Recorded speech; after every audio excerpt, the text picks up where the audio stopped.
আসসালামু আলাইকুম, welcome to my channel গানে গানে আমার লাইফস্টাইল।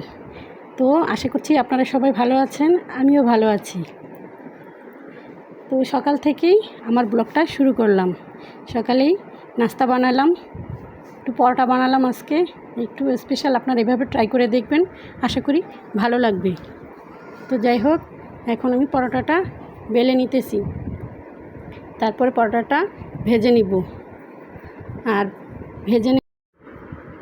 ভেজে নেওয়ার পরে তারপর আমি চলে যাব রান্নাবান্নার কাজে। আজকে লাউ দিয়ে চিংড়ি মাছ রান্না করব আর পুঁই শাক ভাজি করব, সাথে একটু আলু দেব।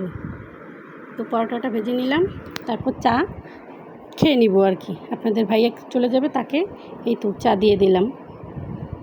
সে রং চা খায়, আমি আবার দুধ চা খাই।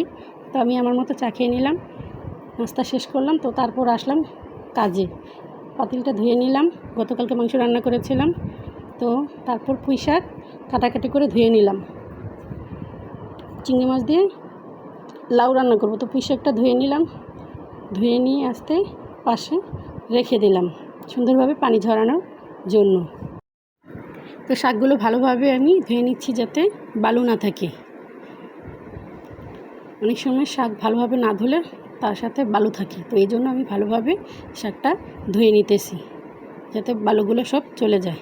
ভালোভাবে শাক ধুয়ে নেবেন আপনারাও। তবে শাক ধুয়ে নেওয়ার পরে এখন আমি সেটা পানি ঝরাতে দিয়ে দিব।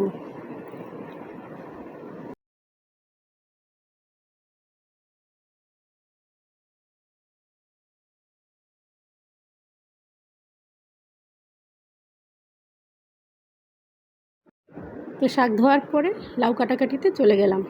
তো আজকে কাজ করতে করতে একটু খালি গলায় গান গাইলাম। তো আপনারা শুনলে একটু আমাকে সাপোর্ট করবেন যে কেমন হলো। অনেক দিন পর গান গাইলাম, গান গাই, আমি কাজ করি আর গান গাই। তো এই জন্য আপনাদের সাথেও শেয়ার করলাম, জানাবেন যে আমার গান কেমন হলো।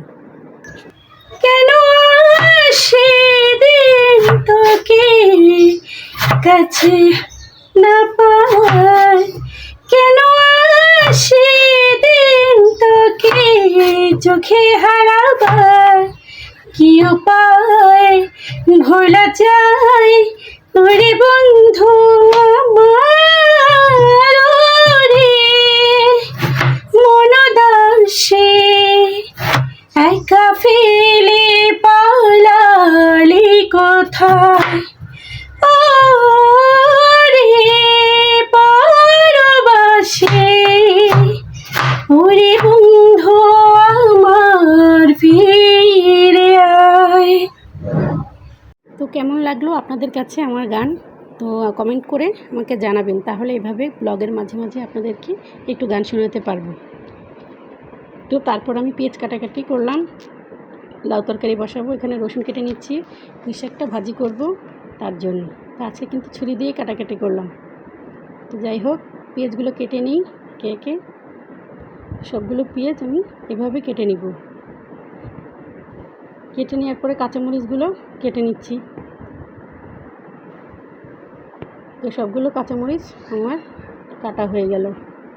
তারপর আমি চলে যাব রান্নায়। এখানে আমি শাক বসিয়ে দিচ্ছি, শাকটাকে হালকা একটু ভাপিয়ে নিব আর কি। দিয়ে দিচ্ছি কাঁচামরিচ, পেঁয়াজ, লবণ দিয়ে ঢেকে দিলাম। তো একটু আলুও দিয়ে দিলাম সাথে। আলু দিলে একটু পুঁই শাক ভাজিটা আমার কাছে ভালো লাগে। তো গেলাম লাউ তরকারি রান্না করার জন্য। এখানে তেল দিয়ে দিলাম, পেঁয়াজ দিয়ে দিলাম। তো তারপর কাঁচামরিচ, লবণ, একটু আদা রসুন বাটা সাথে দিয়ে দিব। আজকে লাউ তরকারিতে কোনো গুঁড়ামরিচ ব্যবহার করব না, কাঁচামরিচ দিয়েই রান্নাটা শেষ করব। তো একে একে একটু পানি দিয়ে দিলাম, তারপর একটু হলুদ দিলাম, লবণ দিলাম, আর একটু ধনিয়া গুঁড়া।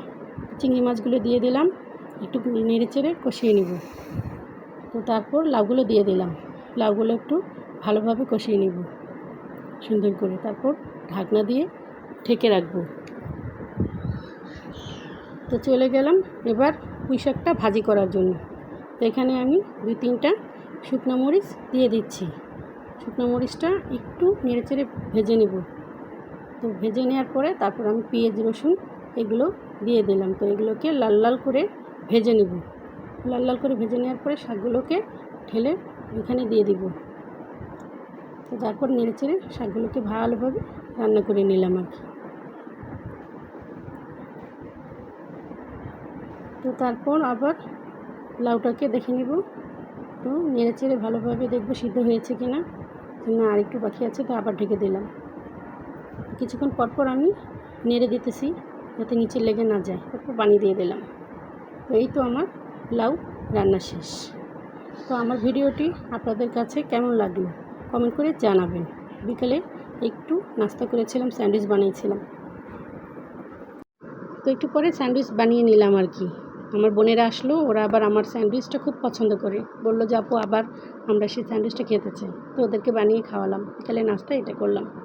ছিল আমার আজকের ব্লগ। তো আপনাদের কাছে কেমন লাগলো, ভালো লাগলে লাইক কমেন্ট শেয়ার করে দিবেন।